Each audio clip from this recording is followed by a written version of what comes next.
नमस्कार। प्रस्तुत है मुंशी प्रेमचंद जी के द्वारा लिखी हुई एक कहानी, सुशीला की मृत्यु। 3 दिन बीते। सुशीला के जीने की अब कोई संभावना न रही। तीनों दिन मुंशी संजीवन लाल उसके पास बैठे उसको सांत्वना देते रहे। वह तनिक देर के लिए भी वहाँ से किसी काम के लिए चले जाते तो वह व्याकुल होने लगती और रो रो कर कहने लगती कि मुझे छोड़कर कहीं चले गए।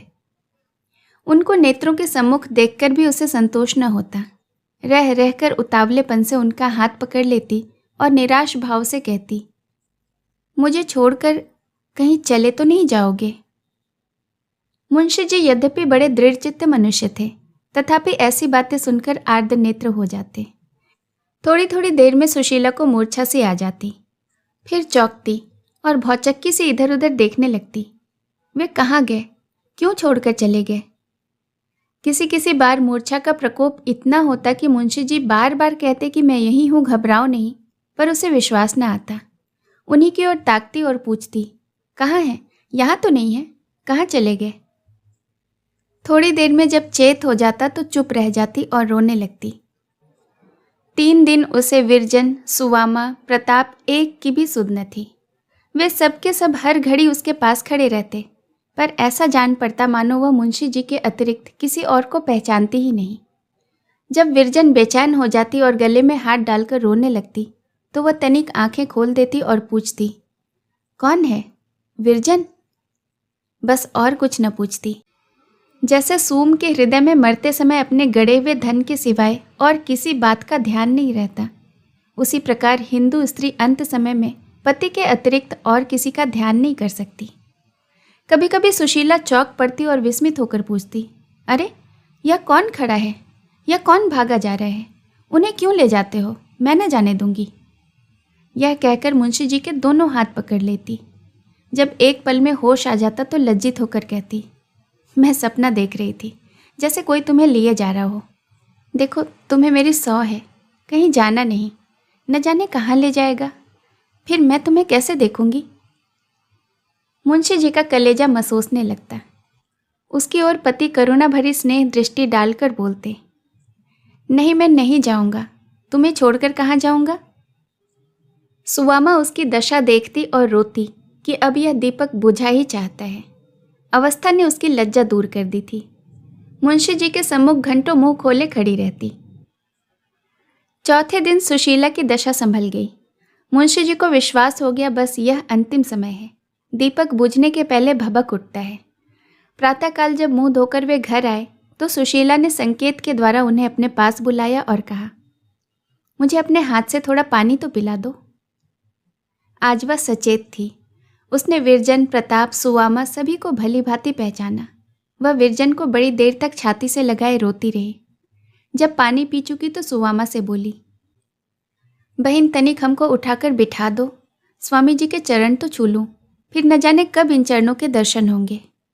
सुवामा ने रोते हुए अपने हाथों का सहारा देकर उसे तनिक उठा दिया। प्रताप और विरजन सामने खड़े थे। सुशीला ने मुंशी जी से कहा, मेरे समीप आ जाओ। मुंशी जी प्रेम और करुणा से विह्वल होकर उसके गले लिपट गए और गदगद स्वर में बोले, घबराओ नहीं, ईश्वर चाहेगा तो तुम जल्द ही अच्छी हो जाओगी। सुशीला ने निराश भाव से कहा, हाँ, आज अच्छी हो जाऊंगी, जरा अपना पैर तो बढ़ा दो, मैं माथे से तो लगा लूं। मुंशी जी हिचकिचाते रहे। सुवामा रोते हुए बोली, पैर बढ़ा दीजिए, इनकी इच्छा पूरी हो जाएगी। तब मुंशी जी ने चरण बढ़ा दिए। सुशीला ने उन्हें दोनों हाथों से पकड़कर कई बार चूमा, फिर उन पर हाथ रखकर रोने लगी। थोड़ी ही देर में दोनों चरण उष्ण जल कणों से भीग गए। पतिव्रता स्त्री ने प्रेम के मोती पति के चरणों पर निछावर कर दिए। जब आवाज संभली तो उसने विरजन का एक हाथ थामकर मुंशी जी के हाथ में दे दिया और अति मंद स्वर में कहा, स्वामी जी, आपके संग बहुत दिन रही और जीवन का परम सुख भोगा। अब प्रेम का नाता टूटा जाता है। अब मैं पल भर की अतिथि हूँ। प्यारी विरजन को तुम्हें सौंपे जाती हूँ। मेरा यही चिन्ह है, इस पर सदा दया दृष्टि रखना। मेरे भाग्य में प्यारी पुत्री को सुख देना बदा ही नहीं था। मैंने इसे कभी कोई कटुवचन नहीं बोले, कभी कठोर दृष्टि से नहीं देखा। यह मेरे जीवन का फल है। ईश्वर के लिए तुम इसकी ओर से बेसुध न होना। यह कहते कहते हिचकियां बंध गई और उसे मूर्छा सी आ गई। जब अवकाश हुआ तो उसने सुवामा के सम्मुख हाथ जोड़े और रो कर कहा, विरजन तुम्हारे समर्पण है। ईश्वर करे तुम जुग जुग जियो। अपनी विरजन को भूलना मत। यह तुम्हारी दीन और मातृहीना बहन है। तुम में उसके प्राण बसते हैं। उसे रुलाना मत, उसे कुढ़ाना मत, उसे कभी कठोर वचन मत कहना, उससे कभी न रूठना। उसकी ओर से बेसुध न होना, नहीं तो वो रो रो कर अपने प्राण दे देगी। उसके भाग्य में न जाने क्या बदा है, पर तुम उसे अपनी सगी बहन समझकर सदा ढाढ़स देते रहना।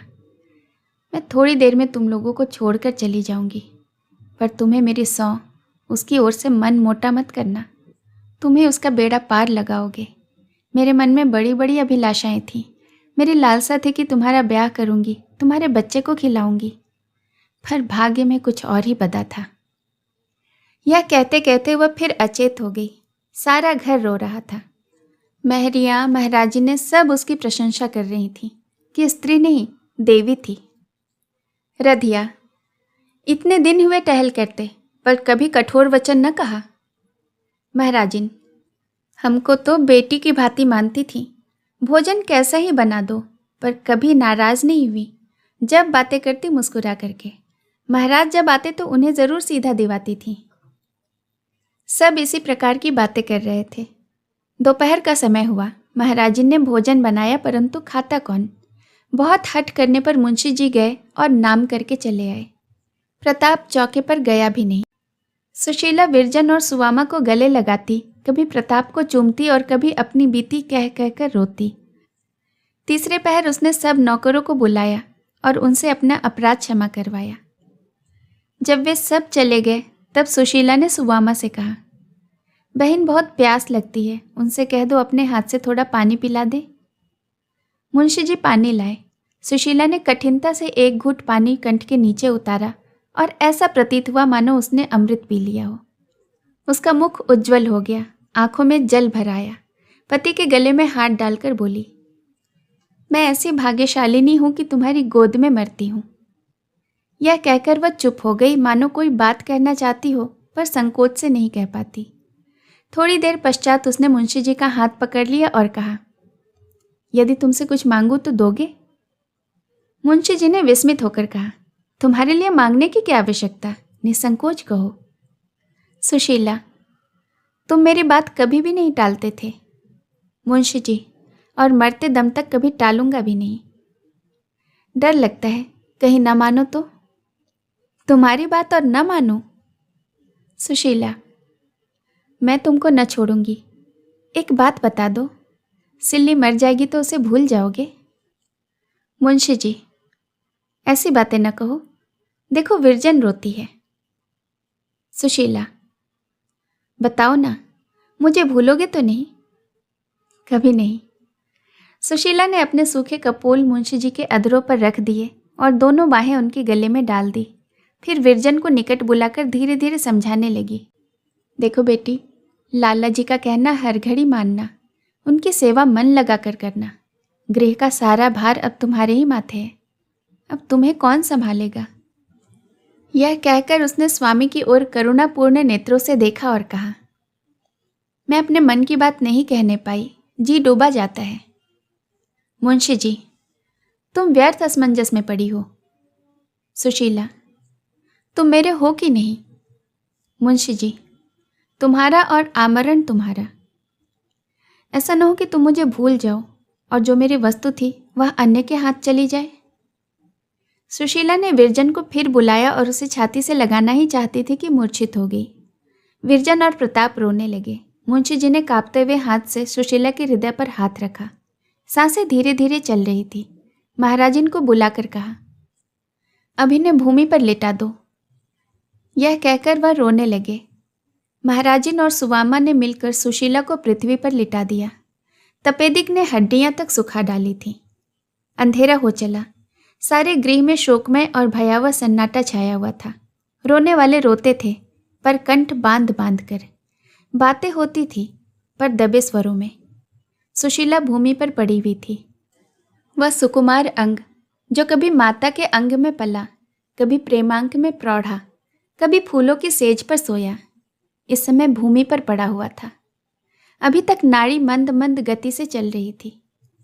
मुंशी जी शोक और निराशा में मग्न उसके सिर की ओर बैठे हुए थे। अकस्मात उसने सिर उठाया और दोनों हाथों से मुंशी जी का चरण पकड़ लिया। प्राण उड़ गए। दोनों कर उनके चरण का मंडल बांधे ही रहे। यह उसके जीवन की अंतिम क्रिया थी। रोने वाले रो, क्योंकि तुम रोने के अतिरिक्त कर ही क्या सकते हो। तुम्हें इस समय कोई कितनी ही सांत्वना दे, पर तुम्हारे नेत्र अश्रु प्रवाह को रोक न सकेंगे। रोना तुम्हारा व्यर्थ है। जीवन में रोने के अवसर कदाचित मिलते हैं। क्या इस समय तुम्हारे नेत्र शुष्क हो जाएंगे? आंसुओं के तार बंधे हुए थे। सिसकियों के शब्द आ रहे थे कि महाराजिन दीपक जलाकर घर में लाई। थोड़ी देर पहले सुशीला के जीवन का दीपक बुझ चुका था। कहानी सुनने के लिए बहुत बहुत धन्यवाद।